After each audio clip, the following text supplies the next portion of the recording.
Hi everybody, my name is Holly and welcome to part 3 of this tutorial where I will be taking you through how to create a scene and environment in Unity for virtual reality.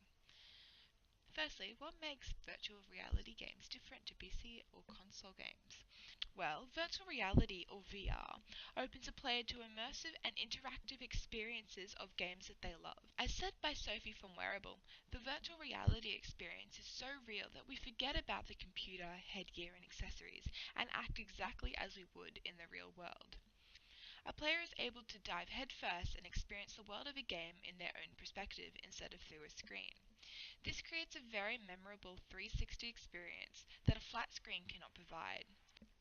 The new technology of virtual reality opens so many doors to so many industries. From games to architecture to real estate, many different industries, many different experiences. So what can we do in VR? Well, we can create interactive experiences that challenge and express a new way of looking at video games. So let's look at a game that has taken the virtual experience to a whole new level. Here you can see a VR demo called Budget Cuts made by NeatCorp. Budget Cuts is a VR stealth game where you can teleport to travel and have to take out the enemies with knives. The spatial design in the game is clean but clever. Immediately you are introduced to an environment that is very spatially correct and can take you by surprise that you were just introduced to an environment that could have easily been real. As you progress through the game, a sense of security can fall over you. You start to find yourself peeking around corners and then retreating quickly after spotting an enemy, or finding you can put too much trust in your environment and leaning onto edges that aren't exactly there.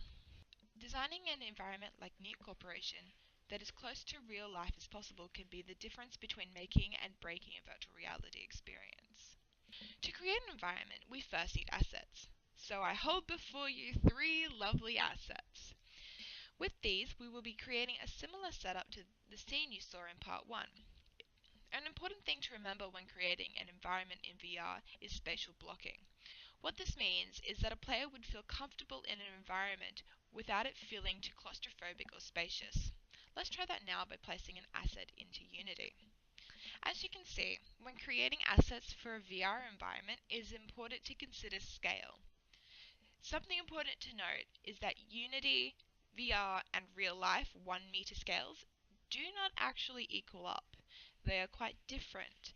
As you can see here, the littler TV is actually a 1:1 scale in 3ds Max, whereas the larger one has been scaled up to fit into a virtual reality scale.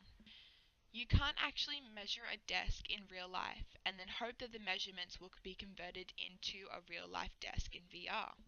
Most of the time you will actually find the object is larger in VR than in real life when scaled to those measurements. A lot of experimenting is involved when scaling in VR, and because every game and scale is different, it's hard to give a measurement to go by. When it comes to creating assets, something to be wary of is that all humans are different heights, meaning the environment has to be created for all heights without affecting the gameplay or the overall experience. This includes signs, doors, and etc. Being tall myself, I would hate an experience to be ruined because the scale was incorrect. So here is a scene with the assets scaled correctly for the VR experience. As you can see, it is looking nice and I feel like I'm in a well-spaced lounge room environment ready to watch some TV. When it comes to designing in VR, there is a lot of challenge that we face as designers and developers. Two of the biggest issues are motion sickness and moving through objects or walls. Being in a different world created by screens takes a toll on the brain. This is why teleportation was introduced into VR games to prevent the need to move unnaturally, causing people to feel sick or fall over. An important step into making teleportation work is allowing the player to see the point where they're going to teleport to and then make the decision to teleport. When teleporting, it is also important that the screen on the VR device quickly fades in and out of black. This is enough to allow the brain to work out that there is movement without physically moving anywhere in the physical space. A sneaky thing you'll probably find a lot of players do in VR is they try to break a game. I'm not saying this is just happening in VR, but it's easier to do in VR as there are a couple of flaws. One of these flaws is being able to move through objects and in and out of boundaries. If you have a narrow corridor in your game and it is possible to look through the wall, then a technique that you can use is called screen blocking. Screen blocking is a trigger that stops a player from being able to see outside the wall. So when their headset passes through a wall or a boundary you don't want them to pass through, a solid color blocks them from being able to see what's past that. This does not then unblock until you're back into the area that is not out of bounds. Another way around people seeing through walls is creating an environment where a player can't get close enough to a wall to look through it. An example of this is having a large open environment with no solid walls. Depending on the experience or the environment that you want for your game, will change your approach and solution to each problem that you face. Just don't forget to be creative and have fun with what you're doing. I hope you have learned a lot about VR and what it's like to be a designer in a virtual reality environment. I wish you luck with your newfound skill, and I hope that these tutorials were helpful in learning the basics of VR.